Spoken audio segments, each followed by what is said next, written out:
with you being a professional artist your entire life, and what kind of advice do you give these younger artists? Yeah. What they're going to have to do is. And for those of you that don't know, this is Mr. Don Howard, and I'm going to let him kind of tell his backstory and everything like that, but tremendously respected and talented artist. You will know one of these kind of artists maybe once in a lifetime. This is Don Howard. So Don. Wow, my God, yeah. It's hard to follow. Well, we truly are, and I mean it's insane because I've been drawing for a long time, and your art, which is actually behind you, there's a lot of soul in the eyes, and it's a lifetime of expertise. So, how did you get started? Well, as we have talked before, it's a situation to where I just realized I had an abundance of talent, but I thought that everybody had it. Mm-hmm. And then I was amazed at just how people made a big deal about it. And it was important to me to be a big deal. I wanted to change my circumstances of life that I was living because I grew up during the 50s, 60s, 70s. At that time, the world was the United States, the southern part of the United States, was in a lot of controversy. I mean, I wanted to change my situation, and I thought that I could use my art to do that. At what age did you notice that you were a little bit more special than... I've been asked that question often. Yeah. And I believe it was very early. I'm talking 6, 7. Really? Yeah, because I had the ability to draw. I had the occasion of going to the town in which I was living in at that time because we moved often. Mm-hmm. Daddy was in the service, and we moved often. But at that time, and at the school I went to, I was able to see something that I had done when I was 8 years old. And I recognized it immediately that I had done it. And it was amazing to me that she would keep it for all those years because I was an adult professional then, But I started art at an early age and got into my first professional contest with art, an art show, when I was 11. And as I mentioned before, I won my particular division. It was at that time that I knew that it was before then, but at that time it solidified my idea that I was going to be an artist. That's incredible. Yeah. Not to mention that there was I think at that time I won $50. And that was more money than I would ever think that a human being, especially a black child in the South, would make that kind of money just on something that I love doing. And it was promptly borrowed by my mother. I haven't seen it back, but it was the idea, That's funny. So career-wise, you went to college and... Went to college. I went to college on a football scholarship. Really? Oh, yeah. I was a little bigger then.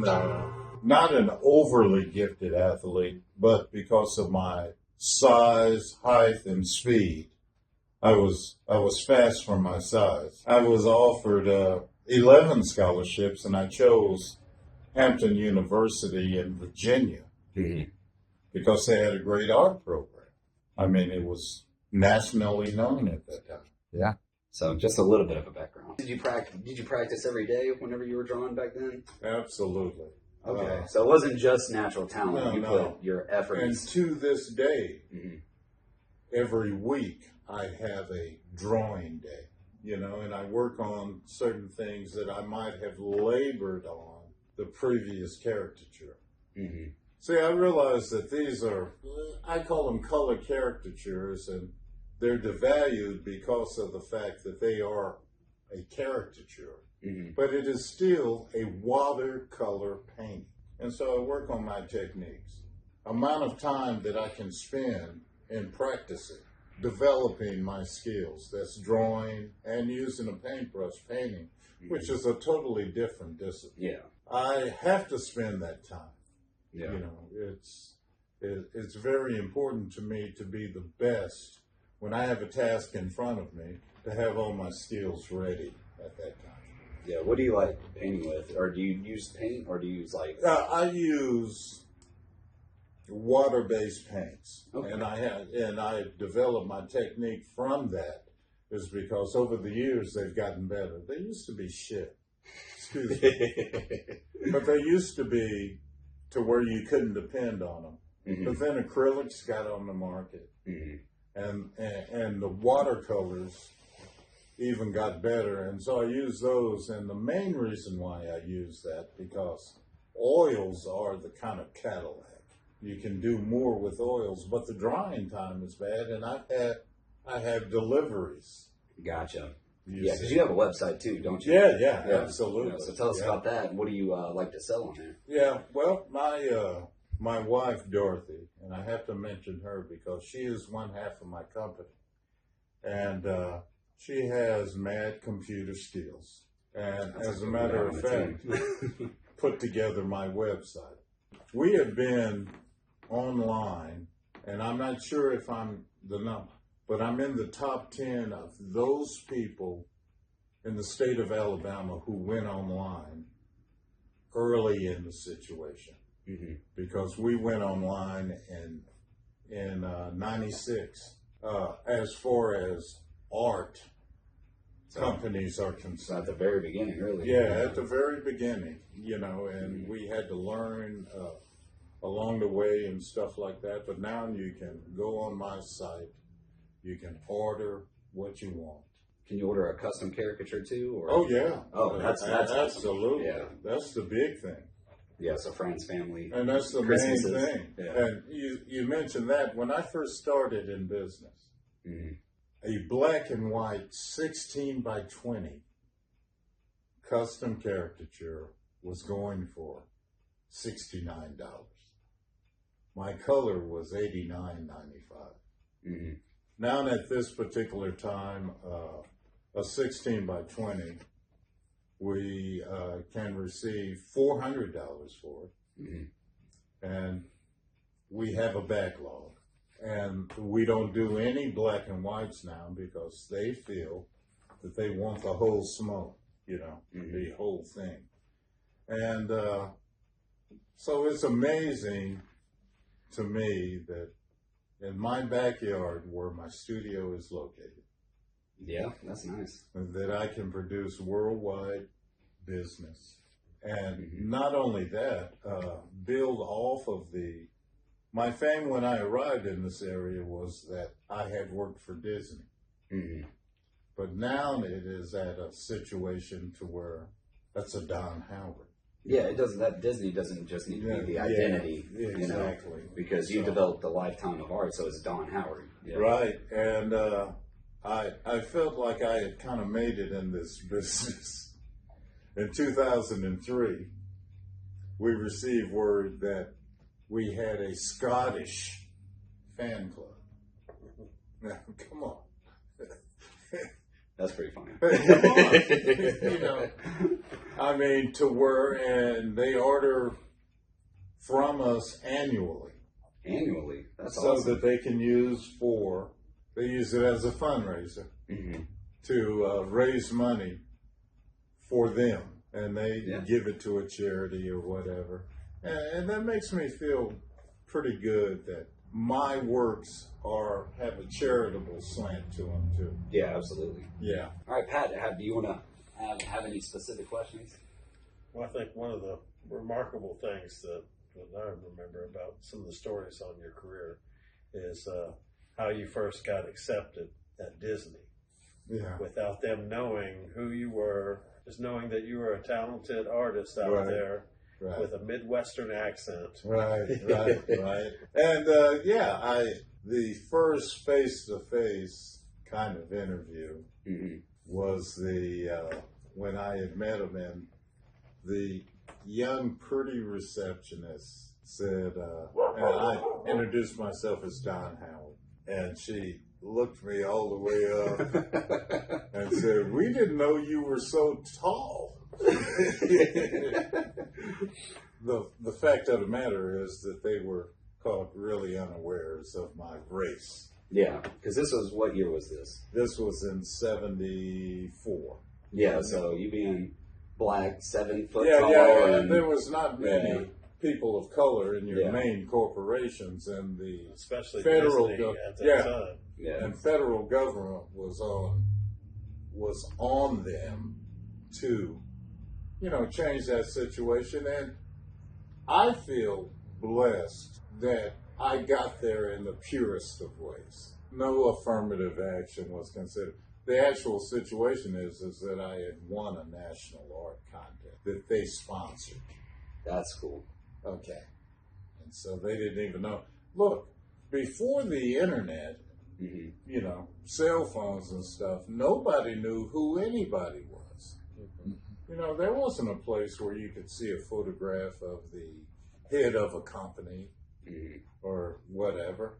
And the only reason why, I know what Disney looked like is because he was on television. Family get-together that we had every time the Wonderful World of Disney came on. So it was just a wonderful thing. But I had other offers too. Yeah. Mad Magazine. That's a big one. Yeah. Yeah, because I used to do a similar thing for my college. To where I would draw and a copy of it got to one of the editors there. And so, but there was no doubt in my mind that I was going to go with the big D. So, do you think you had a little bit too many interviews versus other people with? I think that I had at least 2 or 3 times as many. Okay, so it wasn't just like an easy, smooth process. You had to go through a little extra, or a lot of extra. But look, I kind of understand where they were coming from, because with the way the world was at that time, especially in regards to race relations and stuff like that. Yeah. They wanted to make sure that they had a winner. And my expression to the guy who gave me the final interview, who was one of those ginger guys, either real light blonde hair, real light complexion, and, whatever, to where I frankly couldn't see his eyebrows. It didn't appear that he had any. And so I had a basic goatee at the time. And they said, which was a big thing in my community, I could grow facial hair or whatever.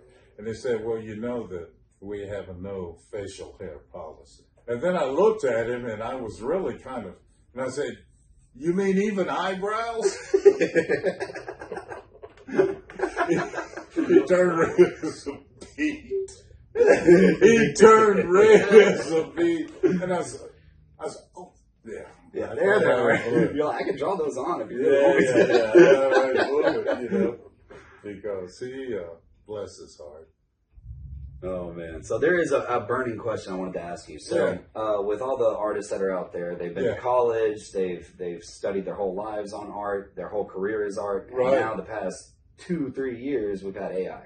Yeah. So with you, you had to go there. Had to go there. We're just gonna jump straight in it. So with you being a professional artist your entire life, and what kind of advice do you give these younger artists? I know it's unpredictable for the most part right now.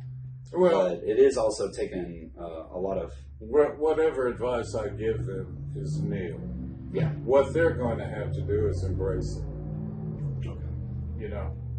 They're going to have to embrace it and look at it as another tool. It's like an airbrush on steroids.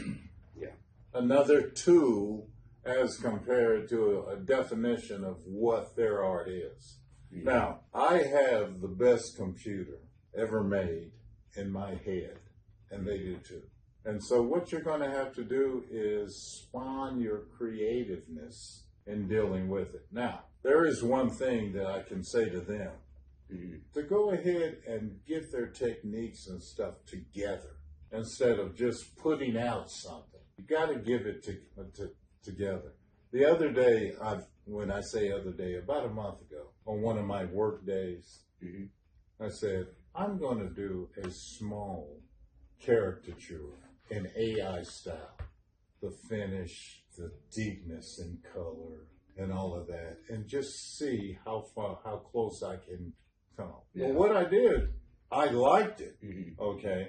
And I could readily understand why everybody likes these AI illustrations because they are flawless as far as craftsmanship is concerned. And craftsmanship and creativity are two different things. Mm-hmm. And so I own my own creativity, and it is up to me as a professional artist to bring my craftsmanship up to the level that you would say, hey, he belongs here. That's how I look at it. Yeah. I don't like it. Jesus, I don't like it because it's going to, I haven't talked to you about how it's going to affect price points in artwork. That definitely will. Yeah, I worked all my life to get to a level, and there's going to be a time, they may hold it off now because you're not supposed to be able to sell those offerings from AI. That's so bullshit. Come on.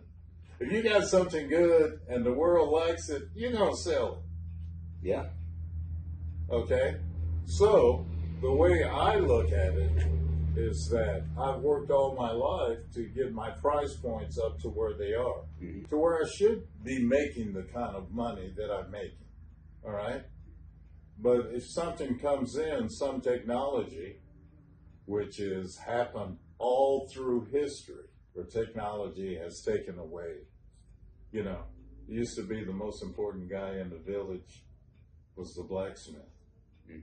How many can you find now? It's reduced to a, you know.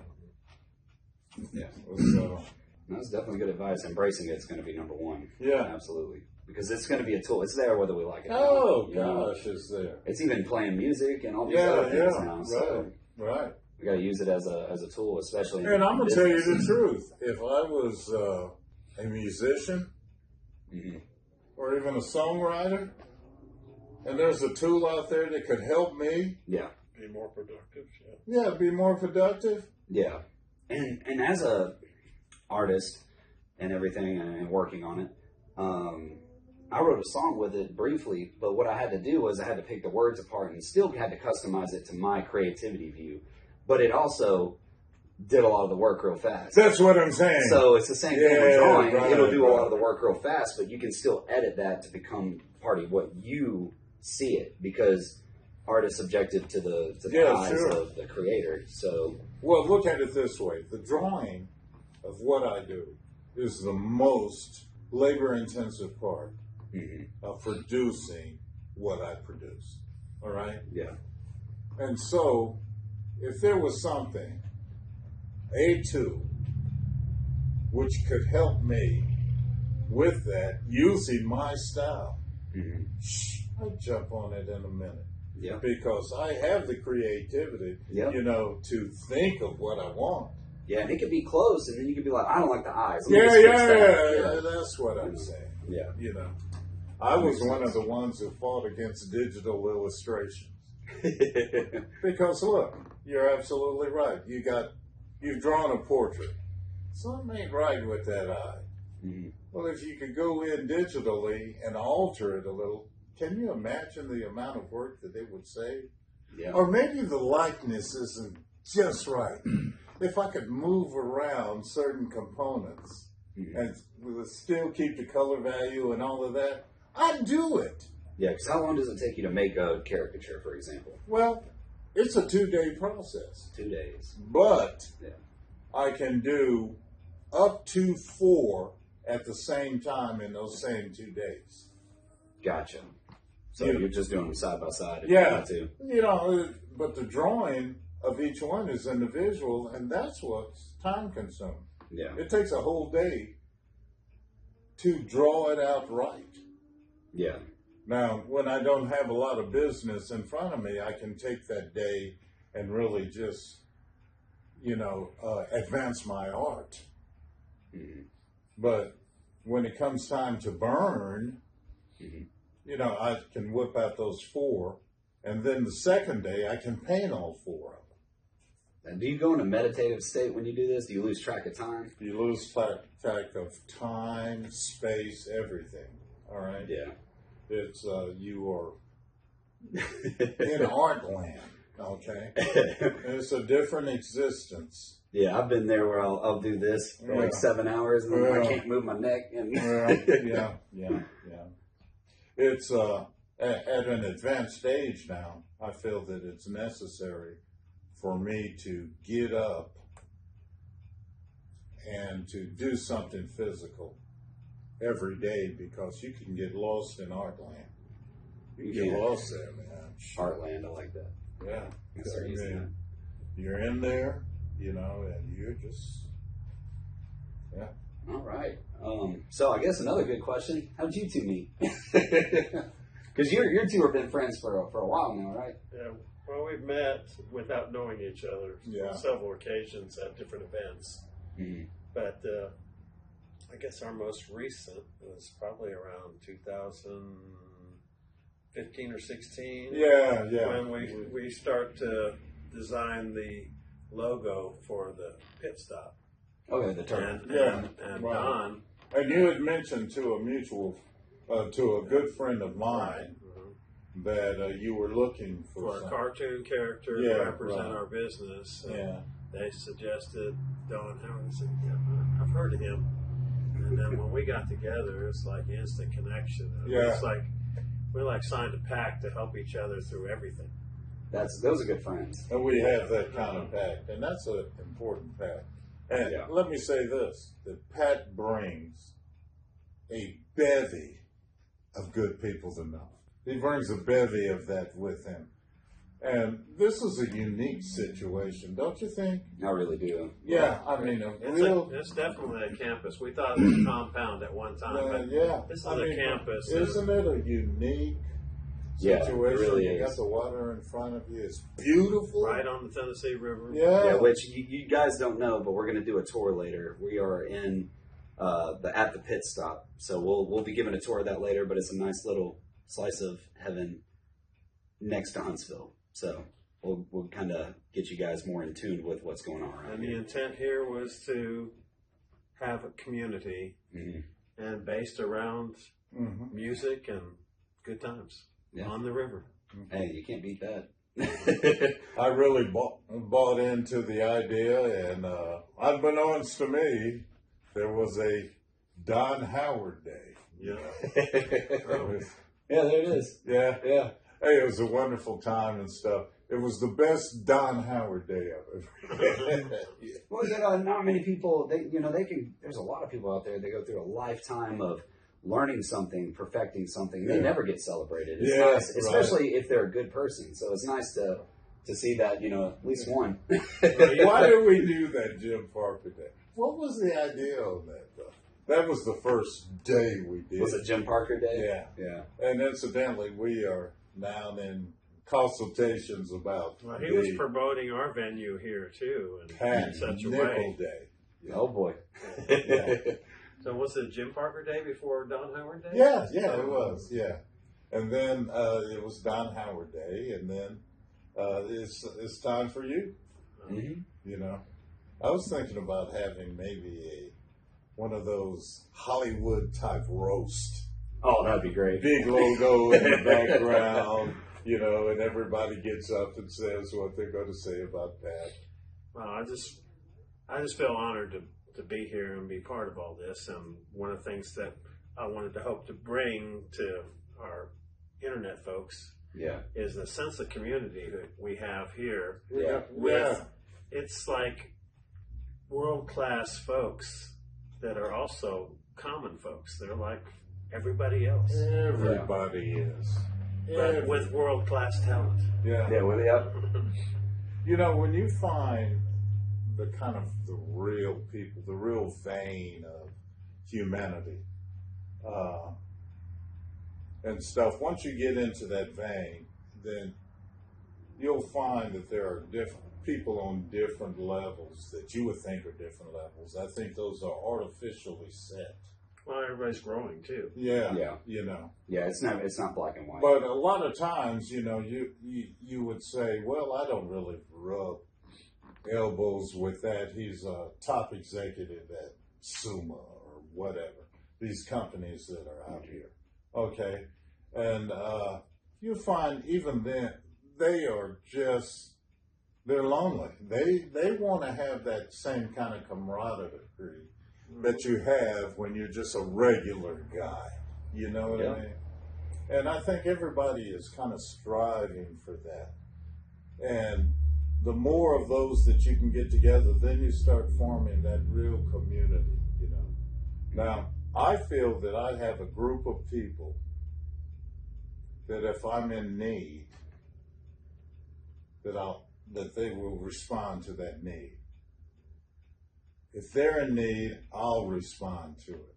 Mm-hmm. And that's what being human is about, gosh, as far as I'm concerned. Yeah, there's a lot of lonely people out there, so there are. It's getting involved with communities really the right way. I mean, you have to force yourself sometimes, but all it takes is meeting one person to change your whole life. Yeah. It's because we don't trust each other now, and everybody's got to trust. You got to trust. You know what I mean? I'll give you a point. Since we're here, I was paid to do a mural of the Scottsboro boys in Scottsboro. Yeah. Scottsboro, Alabama. And it required some engineering. Mm-hmm. I had bought my particular drawing of it that probably weighed, a ton up against that wall, but Pat did the research, and we were just friends like we are now. Did the research, got the crew together and stuff like that, and we went up to Scottsboro, put up the facade that we were going to hang the vinyl mural on. Mm-hmm. Did the mural small like this, blew it up, put it on vinyl, adhesive vinyl, and then put it on the facade that we built. How big was that? It was 16 by 20 or something like that? Yeah, it was it was large. And I put it on a brick wall downtown facing the courthouse. Facing the courthouse that the Scottsboro Boys trial was held in. Yeah, and that's not too far away. No. It was, but to have, number one, a city like Scottsboro to say, hey, look, we're going to handle this thing head on, because Scottsboro was only known as the place where the Scottsboro Boys were. Yep. You know, ignore it. Yeah. And so they embraced it. And I did a mural that kind of alluded to that. As a matter of fact, they had unity marches in the town recently. Now, for those that don't know, what's the Scottsboro Boys? Well, the Scottsboro Boys were 9 young black boys in the 1930s who were jumping a freight here in Huntsville to look for work. I guess going towards Scottsboro or whatever. There were also poor white people on the train. Okay, and they were in boxcars, and there were 2 females. The black guys got in a fight with the white guys, and one of the white guys, as he was off the train then, called the town ahead and said that they had been chastising the white girls and this, that, and the other. So they were stopped at this town and arrested, and the trial was held in Scottsboro. It made international news, really. The white girl who said she had been raped recounted that on trial, but the boys were still convicted. And, it was a big thing in my particular community to this very day.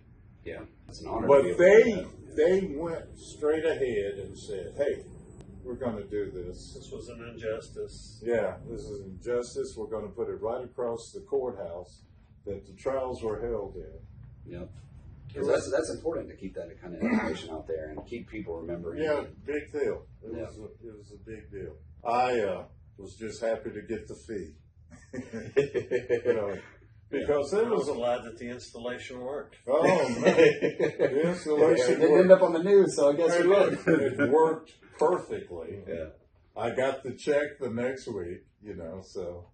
So hey, win. Yeah. It was, It was up in 2 days. there was so many things that could have went wrong, but with the grace of God, things just went smoothly. Well, that's exciting. Yeah, it's gonna be awesome having you help with the channel art. We really appreciate it because it's gonna be fun.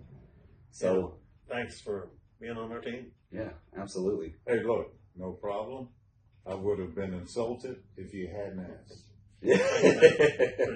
Yeah, you hadn't asked. Yeah, but no, this sounds good. So we're going to get off here. But everything that you see on our YouTube channel is done by Mr. Don Howard. So visit his website, buy a caricature for your family, for you, or for your spouse. Any holiday, any situation. And my favorite one is that one right up there, Margaritaville. Oh, there All the words to Margaritaville are in that poster. Yeah, and support an artist that isn't a computer right now. So Absolutely. Help me fight AI. All right. Thanks, everybody.